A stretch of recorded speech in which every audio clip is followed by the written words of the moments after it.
Good morning, everyone. Welcome to the Saturday Morning Mastermind. I'm playing host again this week, and we are uh, going through the book, Whatever Arises. Love that. Love Revolution, That Begins With You by Matt Kahn. This is the book. We're going to be starting in chapter 2, and we have Jason, Karen, Lori, and Catherine joining us this morning. Samantha is not with us. She is out with a migraine and having a rough time of it. So hopefully next week she'll be back to join with us.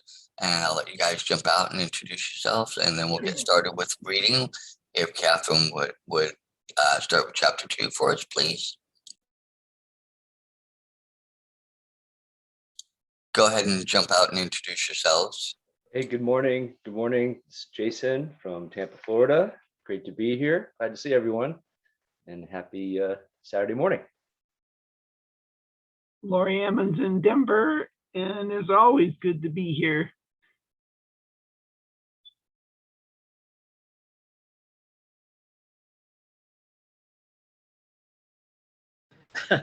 I'm Karen Lohoff in Mesa, Arizona, trying to unmute with my TV remote. No wonder it won't work.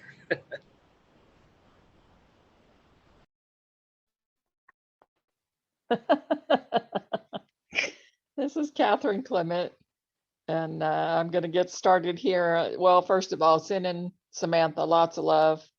Hoping that her head feels better soon. I think if she could quit working driving that truck, her head would feel a lot better, unfortunately. So anybody needs a truck driving job, we got it. All right, I'm going to jump over to scribed here, or scribed, or scribed. I think it's scribed, actually. And the name of this chapter is A Master Revealed. Ever since I can remember, I've always been what you would call an empath, one who is able to feel the emotions occurring in the bodies of others. While I had very advanced empathic abilities from an early age, they weren't honed and focused in any way. As a result, I was wide open, constantly feeling the energy of the world and what was unresolved in the bodies of people around me.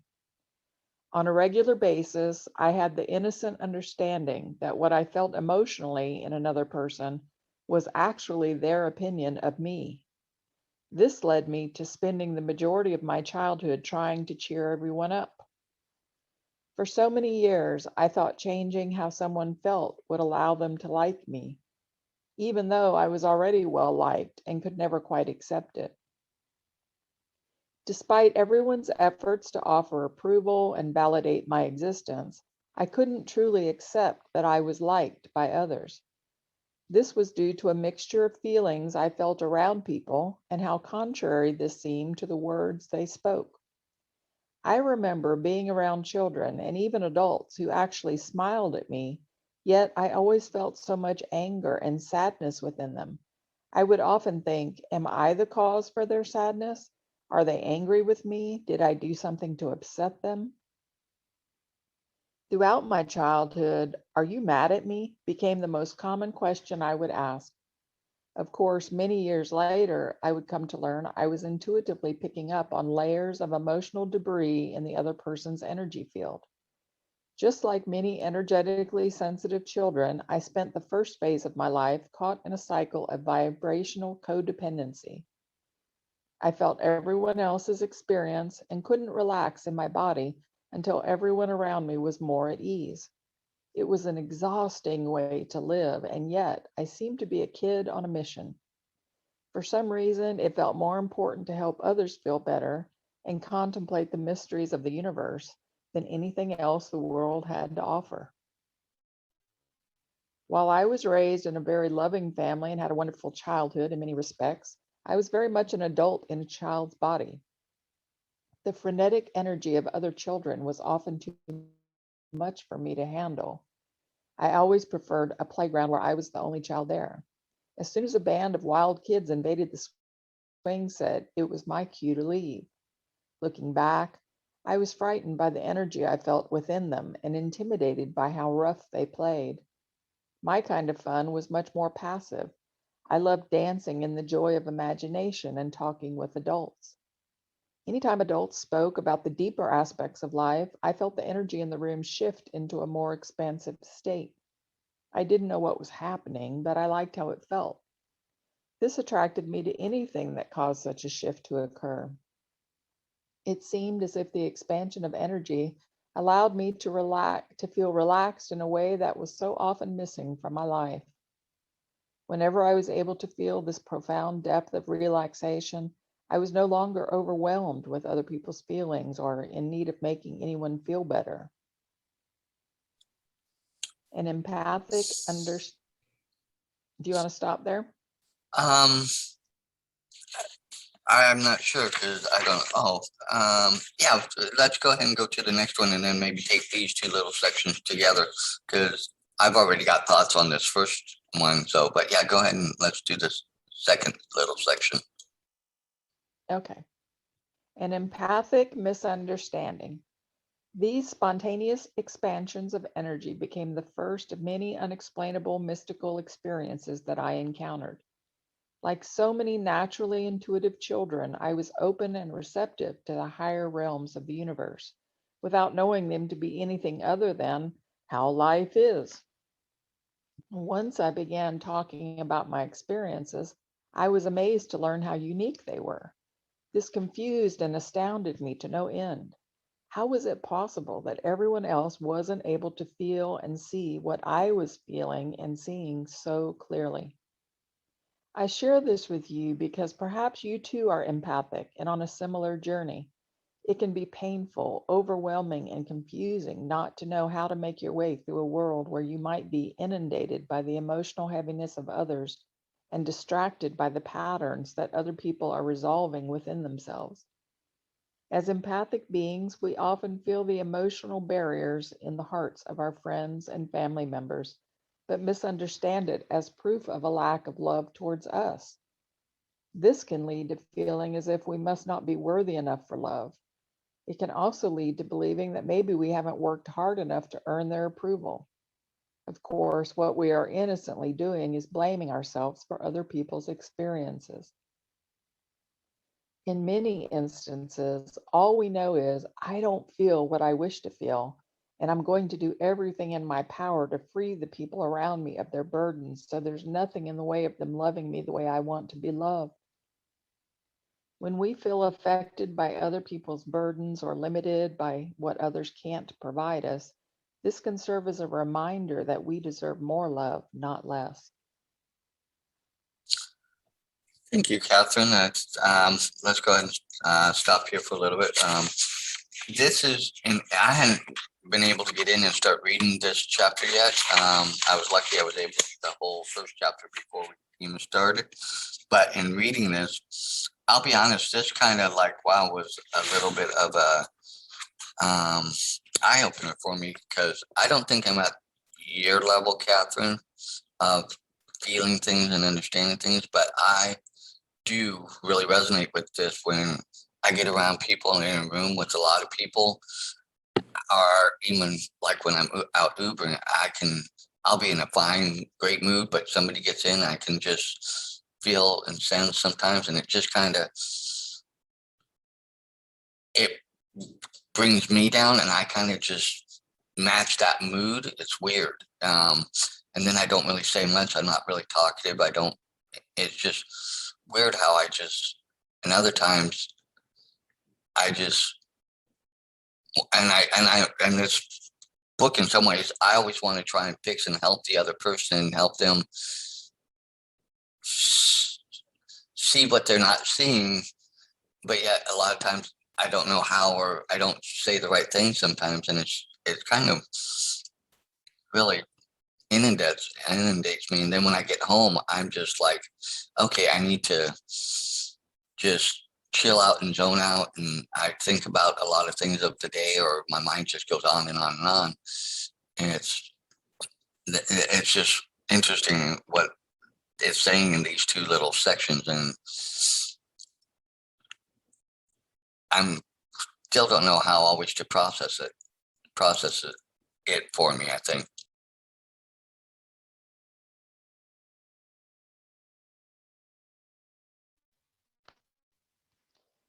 Yeah, I can certainly relate to this on many levels. I remember as a kid, exactly what he said. People were being nice to me or, saying the right things with a smile on their face, but I could feel underneath that they were angry. And I did often misinterpret that as that they were angry at me. Now, they could have been angry at who knows what, but being the kid that I was, I thought they were angry at me. And so I became very much of a people pleaser and a chameleon, where I could fit in and say and do the right things in any situation so that nobody was mad at me. So I totally I really resonate with what he said about that. So the key to that is, and the other thing I can really resonate with is I cannot, it's still every day is a shock to me how differently we all experience the world. And it so surprises me when I'm in a situation where I'm obviously feeling something or seeing something and like nobody else in the room is seeing or feeling it. And I'm like, what in the hell is going on here? Why can't, it really makes you feel like you're crazy, what we would call crazy, um, especially if you're hearing things and seeing things, because our psychiatric they consider that to be abnormal and something that you need to be locked away and medicated for. And I don't believe that, but that's kind of like the norm of society, so you always are questioning yourself, do I need to be locked up? Um, and the other thing is that, you can experience these things, not just as an emotional discomfort, but as a physical discomfort. Like you said, Dan, sometimes just being in a car with someone, you can get like this wave of nausea or this, suddenly you have a pain. Like I had a pain in my neck that when I was driving someone, and it was just because they were kind of threatening and I was sort of afraid in that situation. So it's amazing how our bodies, that's one of my questions about all this pain that I face every day is, how much of that is just all of this energy that I seem to pick up on and absorb from the entire universe. How much is just short circuiting my wiring in my body? Like it just can't handle all of that. And so, of course, I do exercises around that, but what helps and what doesn't help, it just depends on the day sometimes.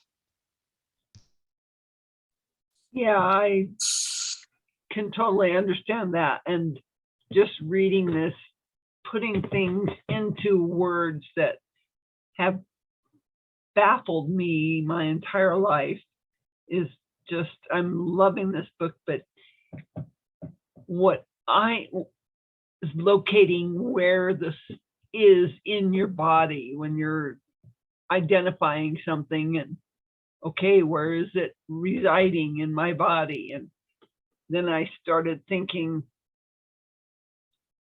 that all the things I've been through and all the past, we can't do anything about, but that has, maybe it's in my nervous system that's causing this MS and how to deal with that. I'm so grateful that I don't have pain, and I feel for anybody and everybody that has physical pain. I just feel it in my heart. And like you said, are they mad at me, or do they think I'm incompetent, or what is my problem? And I really don't have a problem. It's that we all walk through this life in a different level and a different experience. And it's hard to understand other experiences, like not being in comparison, that well, you're better than this, or you're higher than that, or I'm higher than that, whatever. It's crazy. Got to get rid of the competition and just let the love flow.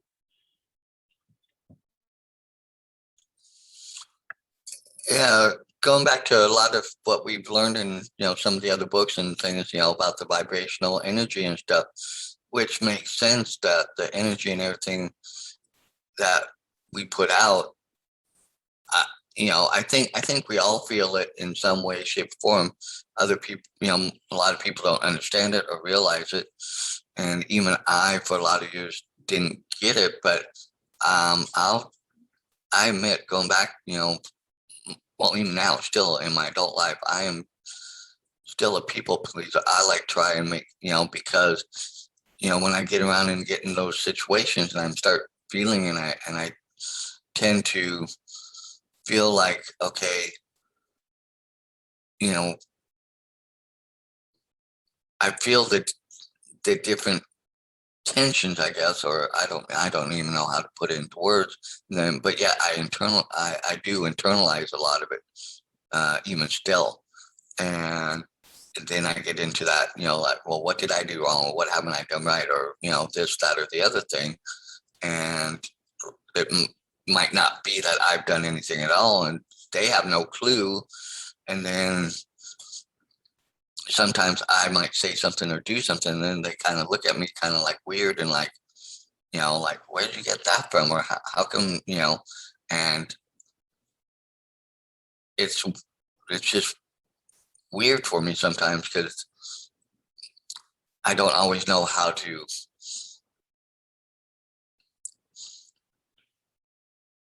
finesse it or whatever, or to kind of put things back at ease.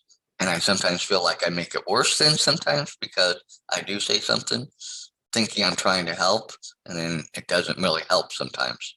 Or I perceive it that they don't take it as help. And that's another thing that adds on top of all of what I'm picking up on. But I've never really realized that I do pick up on some of these things. And I think I take it in more, and then it stays in me, and that's when I think my mind goes into those modes, and I start focusing on it in a way I really don't need to focus on it.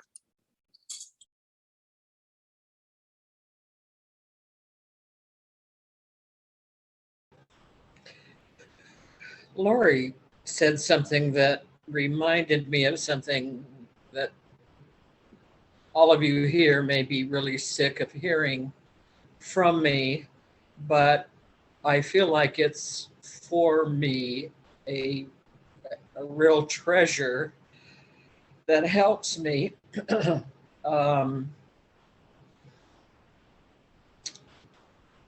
connect some of these pieces. Someone taught me, I wish I could remember who now, I can't think where it was even when I learned this, but I so rarely have any kind of a headache. I feel very badly for Samantha and those who have migraines. That must really, really be terrible. Because even with one headache that's not anywhere near that class, someone demonstrated this for me that helped me a lot. And I think the first question was, where is this headache? Now, a headache, of course, is going to be in your head, but as Lori pointed out, you can check out your whole body for these feelings that are clearly off. And if you think about it, and then you think about the size of it, the color of it, the density of it, there's other things I'm sure that I'm not thinking about just right now, but in other words, connect with it in an objective way as best you can, and then decide what to do with it. And I remember when I was thinking about the color, I was thinking orange. Now, if I had thought black, as I've tried to share this with other people, that would indicate to me that things were pretty bad, pretty angry, pretty gnarled up. But orange, I can recognize doesn't have to be that bad. And then thinking about the size of it, I think I thought of a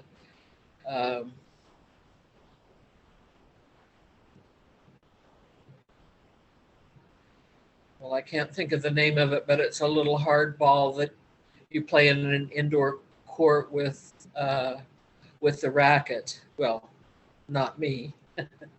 I'm not fast enough for that kind of thing, um, but anyway, it made me realize that the ball was relatively small, hard.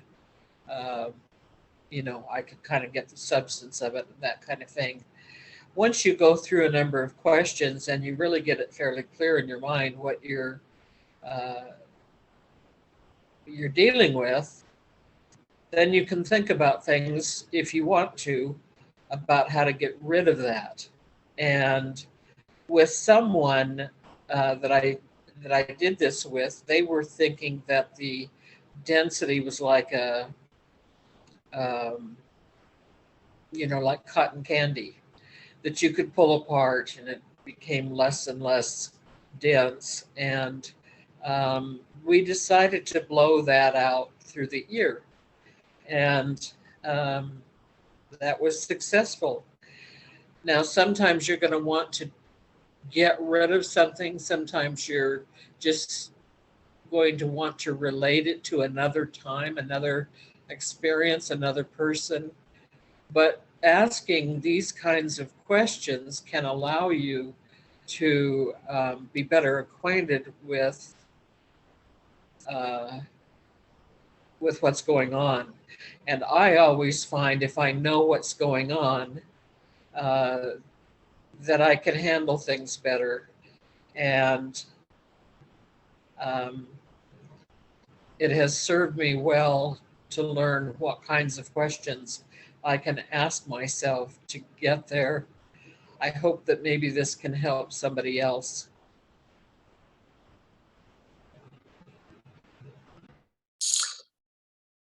I actually like what you were saying about to me, visualization process of, like, in this case, you were talking about Samantha's migraine and dealing with that and kind of getting a feel and kind of visually and energetically moving it out of you. And I like that, because then I think you're kind of focusing energy on that and using that as a way. I've never tried that, but I like how you explained that, and that might be a process that might work for some people and be helpful. So thank you for sharing that.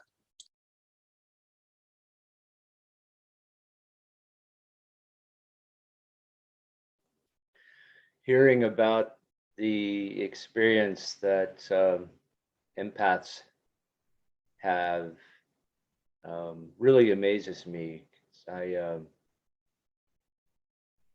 I don't get that, and I just can imagine that to be very uncomfortable and very confusing, and almost maybe like just being hypersensitive to your environment, to imagine like where a warm room seems super hot, and a chilly room seems super cold, and where you're just kind of emotionally and vibrationally pulled in all kinds of different directions and not knowing where they're coming from. The only thing like that I ever feel is like when we were like you mentioned before, Dan, is when when it seems like you sort of take on somebody else's energy, or the energy of a situation. Kind of how when you're in a crowd of people that are either all happy and celebrating, and you sort of pick that up, or the opposite, that sort of a thing. However, or in just when you're in passing someone, and you kind of when you have maybe they're in a bad mood, and they pull you into their mood, kind of a thing. That's the only type of ever the time where I've ever experienced something like that. But it would seem to me, I mean, I do try to pick up on it and read, into how people might be feeling, or just by listening. But to be empathetic in a way where you connect, and connect even when you're not even trying to, but you see things completely differently. That's amazing to me, and love to hear more about it. And yeah. I totally get what you're saying, Jason. I am aware of other people's feelings, usually by the expression on their faces, but I don't necessarily feel it internally in my body. Like you were saying, Catherine, the pain in your neck. It's like maybe that person was a pain in the neck, but I don't get the visions or the hearing things, I just more feel it, whether, and taking it so personal. What am I doing wrong? Or what did I say? Or somehow taking it personally, and instead of realizing that it's their journey and what they're going through and how they experience things. And it can just be so confusing. And I just really appreciate it in the book, where maybe I'm in a different part of the book, about how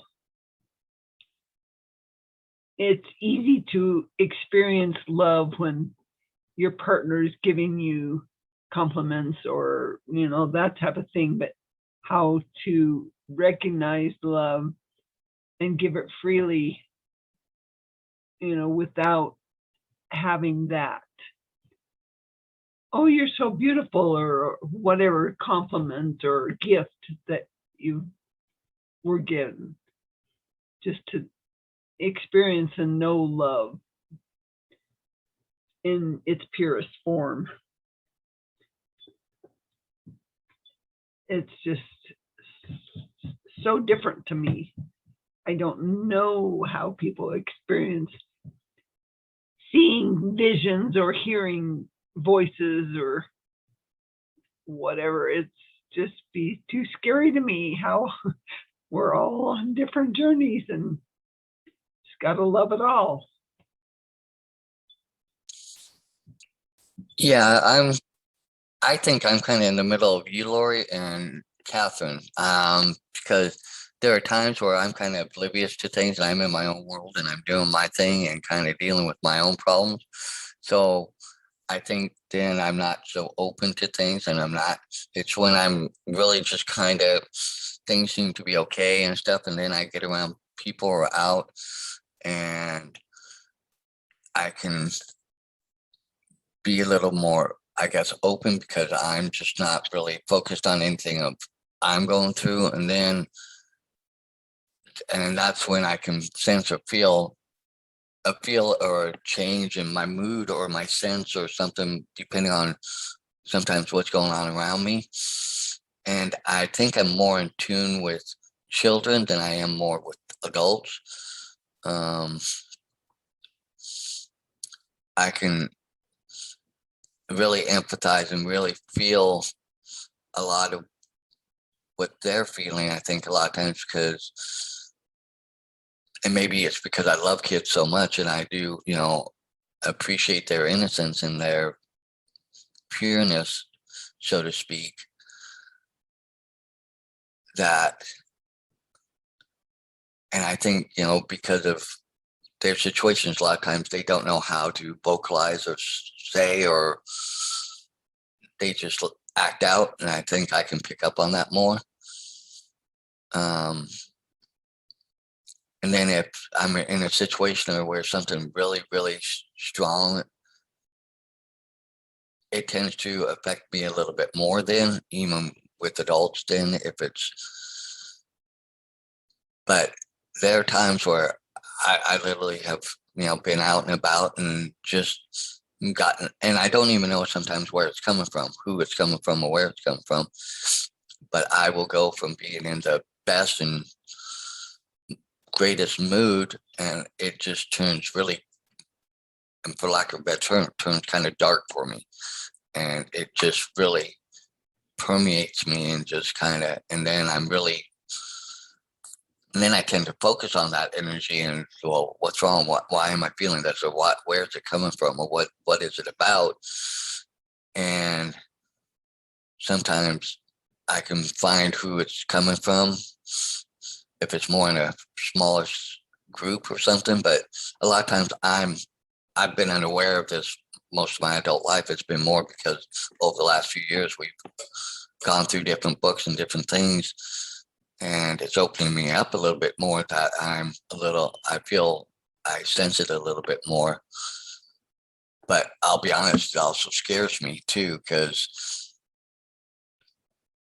I don't necessarily always want to respond or feel it or sense it or deal with it. And sometimes I just try to block it out, I think, too.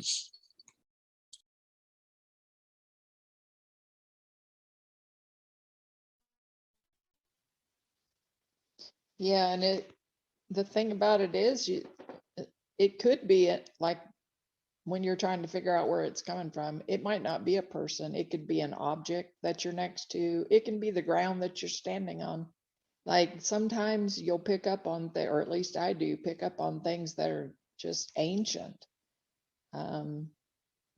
But you do have to, you have to focus on it enough to recognize that it's not yours, and then just release that, because some of that stuff can be really clingy energy. And it could be the energy of someone who was killed in a war there, that fought with releasing themselves or something. I mean, you just never know what you're picking up on.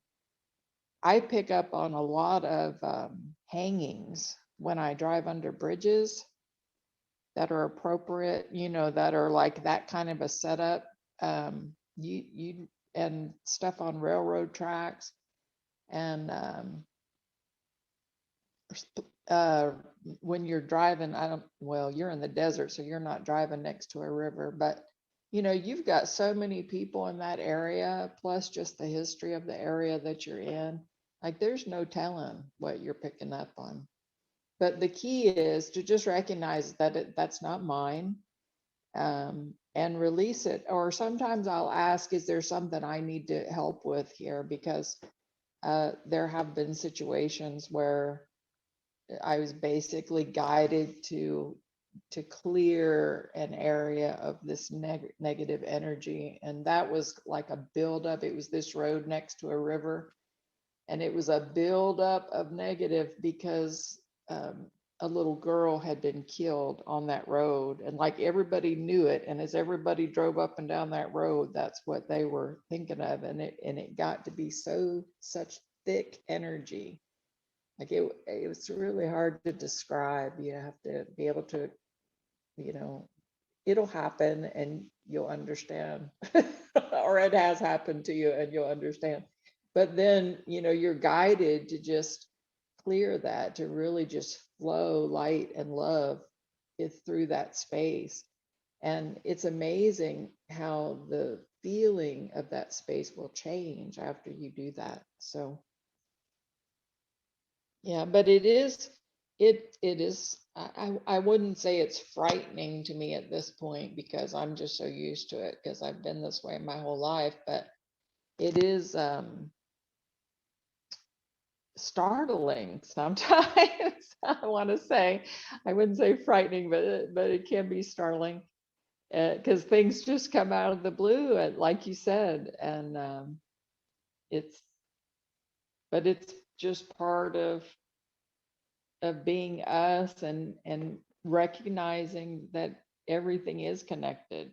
I mean, otherwise, how could we feel those things and pick up on those things? And it just goes to show that energy doesn't die, but energy can be transmuted.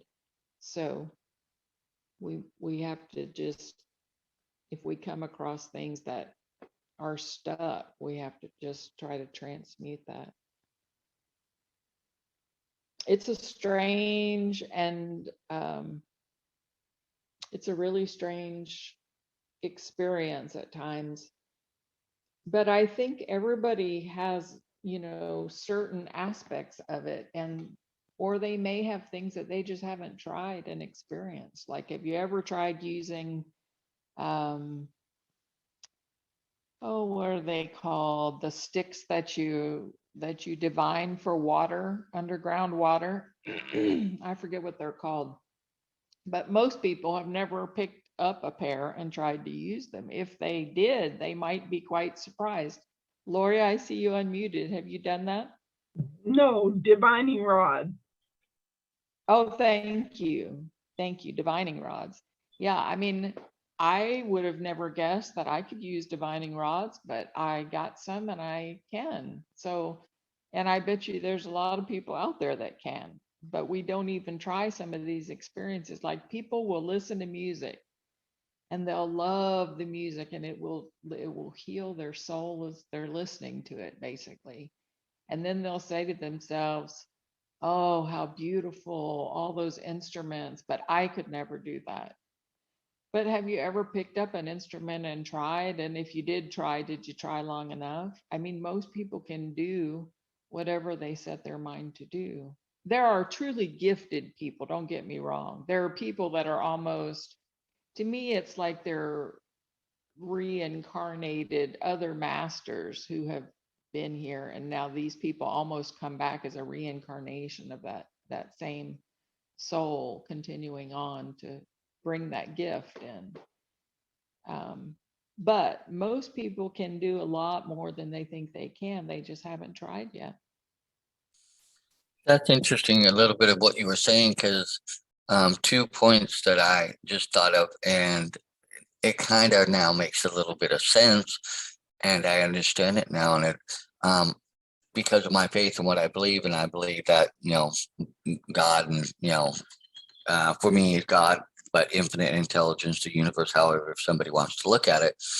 But there's a book in like the first, within the first book of the Bible in Genesis, where it talks about Cain and Abel and the two brothers, where the one brother killed his other brother, and God says even the ground cries out with the blood of Abel, who was killed, and it reaches God's ears.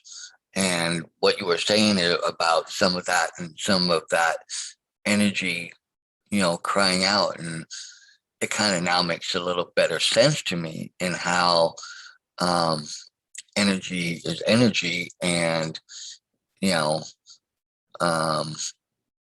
it does change levels and change frequencies, and goes through what it goes through, and it's still there. We just don't realize that it's still there. So that kind of helps me in understanding that a little better. So thank you on that end.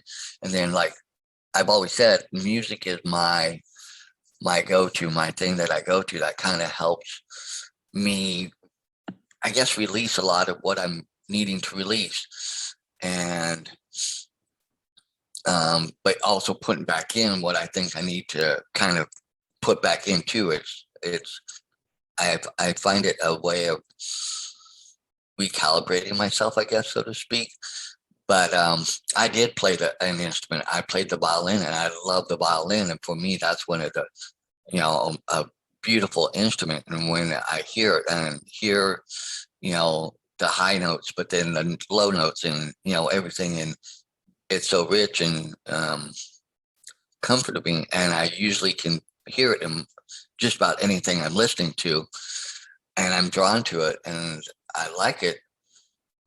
And I don't know if it's partly because of the frequencies or how it, but I love the violin. I wish I would get back into it. I just haven't done it. Because I think that would be another way for me to kind of, use that as a means of I guess putting things back into balance for me, so to speak. But yeah, music definitely for me is a big way of how I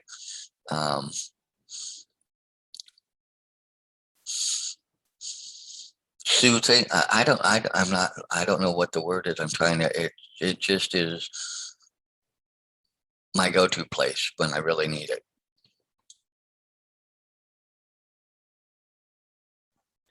So it's interesting that we're sort of defining how these vibrations and emotions that arise within ourselves can come from all these different places, whether they're stirring up from inside us because of past experiences, or they're energies that are being that we're feeling from the conversations that we're having with at the moment, or it's something else in the environment or the structure we might be in, or the ground we're standing on. So that's very interesting to me, and I think that I would say most people, I know I wasn't thinking that way, and how many different ways we could be, or how many different sources of that energy that we might need to either be aware of, or be able to distinguish and maybe even guard ourselves from. Um, but I guess, would it be um, would it be safe to say that the basically the way in dealing with any of these types of energies might be pretty much the same? What do you think? I mean, once we recognize them, or do we have to recognize exactly where they're coming from in order to deal with them? No, you don't. You don't really have to. I mean, sometimes you can figure it out and sometimes you can't. But as long as you recognize it's not yours, you can release it.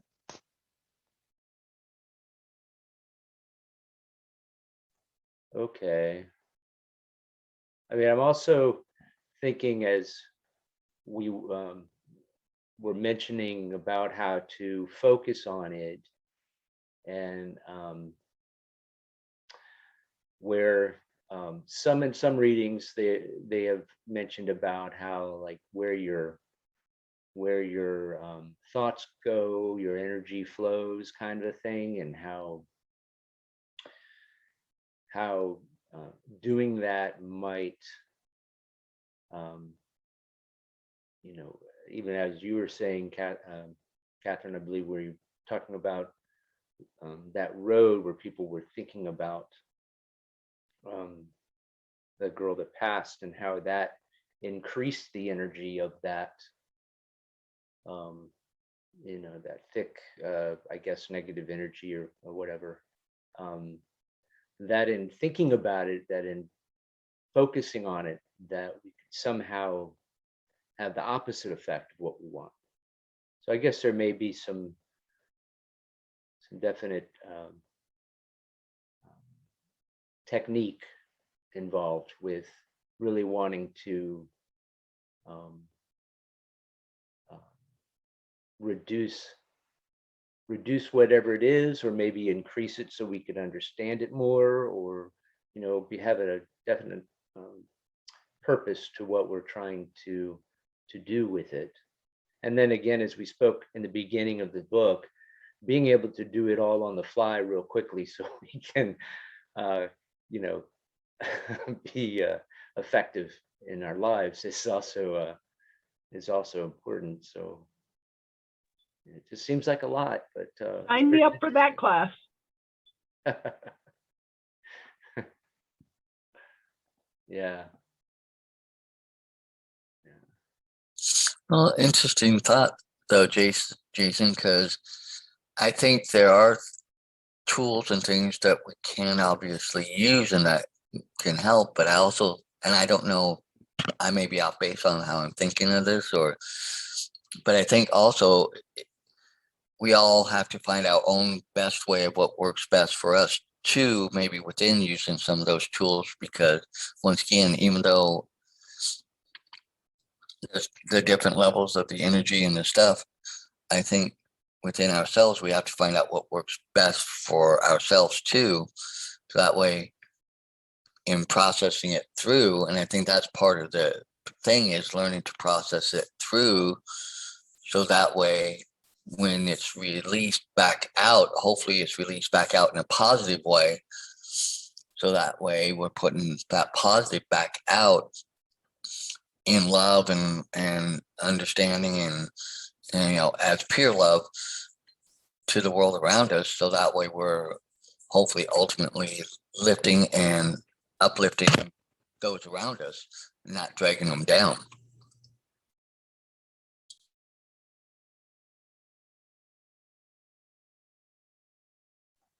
Yeah, yeah, I get what There you're are, saying. I'm not very empathic in the sense that I can sense really easily what everyone else is feeling around me, but I do have over the years realized that the energy that I bring into a an environment or a conversation um, can seems like it can affect things, and sometimes I'm not even might not even be aware of that energy, um, or maybe it's not even an energy but in a posture or a facial expression, a cue that someone else is sensitive to. So they're picking up on that and then reacting to that rather than to what I'm saying. So I'm aware of those types of things, but it's a whole nother world that I'm hearing about today.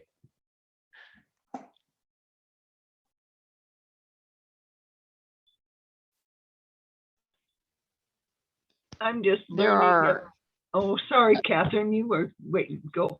no, go ahead, go ahead.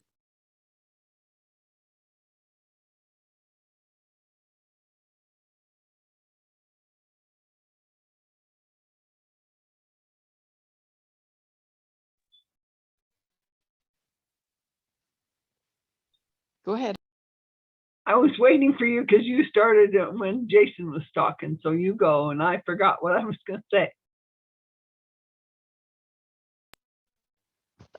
Okay. Let me think, what was I going to say? That's funny. No, but Jason, there are a million ways, more than a million ways of working with energy. Yeah, but really the only thing that you ever need to do is just open your heart and send it love, whatever it is. Because just, I mean, the name of this book is Love What Arises, and that goes for within ourselves and around ourselves. Whatever happens, especially if it's distasteful or uncomfortable or painful or whatever, that deserves more love, not less.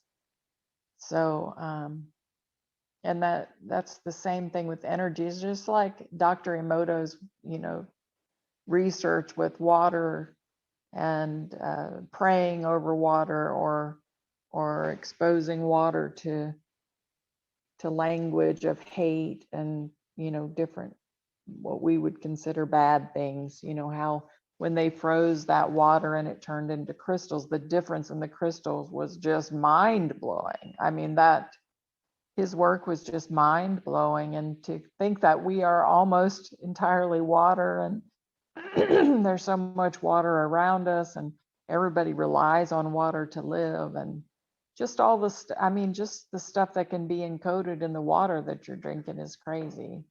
But it's all energy, and energy, it can be changed, it can be transmuted, but it's always going to be there.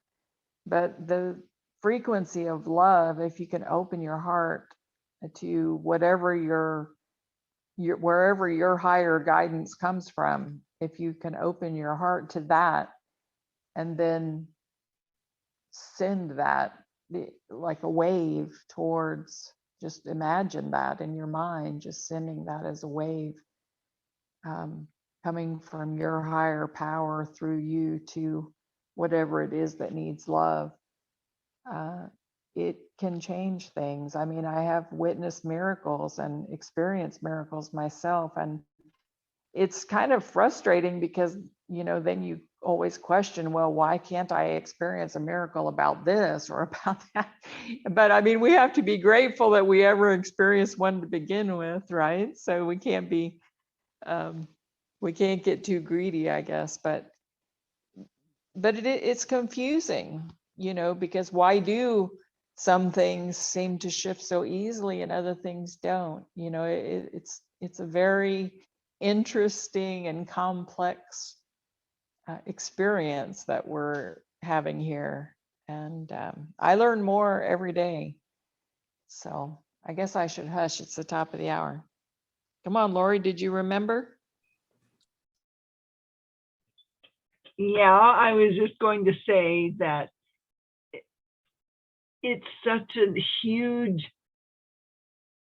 limitless possibilities. The expanse has really been coming into my thinking lately. The expanse is so big that our experiences have limitations by what we've been taught, by experiences we've had, by whatever, our culture, everything experiences, and that there's so many limitless possibilities, and just mind-blowing. So I agree, it's top of the hour. I know this could go on for anyway, just everything I've been learning is just about you can't define it by what we can think, because there's so many possibilities you can't even imagine them. And they all require love, more love, not less. I love that statement. I was going to jump out and throw out one last little thing before we see about wrapping this up. I think based on what you both just said, Catherine and Lori, also, because I do agree that the expanse and the energy and the stuff and all that is limitless. But I think, and love is the big key factor there. But I think we all limit that from ourselves, from within our own point of views, and forgetting and letting things and the minutia of our lives and everything that's going on affect us. And then it, to me, almost kind of like we short circuit ourselves, not intentionally, but we do it because of fear, lack of understanding, those type of things. And that, so sometimes we're more afraid of trying to step into the unknown because we're so comfortable in where we're at, rather than be willing to really stepping into that and seeing the grandeur of that, and realizing that, love is one of the key aspect of this and moving through all that, I think. And so that's my last little bit with this. Anybody else with last thoughts or anything, or are you guys ready to wrap it up? I'm ready to wrap, but I just wanted to, I had a thought there at the end with what you guys were saying. And it seems that a good thing to maybe do is, since I'm more conscious about this, and what I think might be a good thing to do is to sort of pave the way before us with positivity and love, so that we extend that love and that positive energy out into the world before we even go there, and I think that it just popped in my head as to that might be a good preparation. And then when you were talking about, when you just mentioned fear there, for a moment, that mental preparation and focusing on positivity and love, and maybe paving the way before us with that, can help us to get past any fear, and maybe just overcome it, or not even have any focus on that, whatever fear there might be.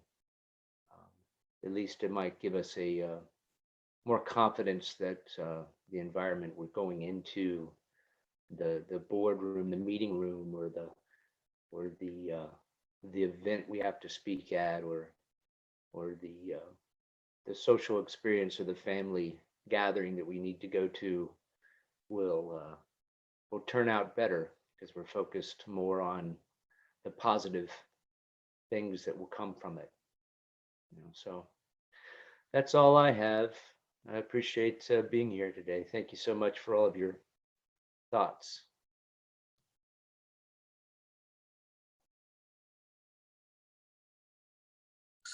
Okay, with that, thanks for watching this recording. Sorry we were not live this week due to unforeseen circumstances, but we are in the book, Whatever Rises, Love That by Matt Kahn. We're in the second chapter. Please like, subscribe, and on our YouTube channel, as well as you can find us in Facebook at masterymindsetcollective.com. Also on our website at mindsetmasterycollective.com. Please go there if you'd like to be a part of the panel. You can always get a hold of one of us, and we can help you out with getting on that. And so with that, that's it for the Saturday Morning Mastermind, and we'll see you next week.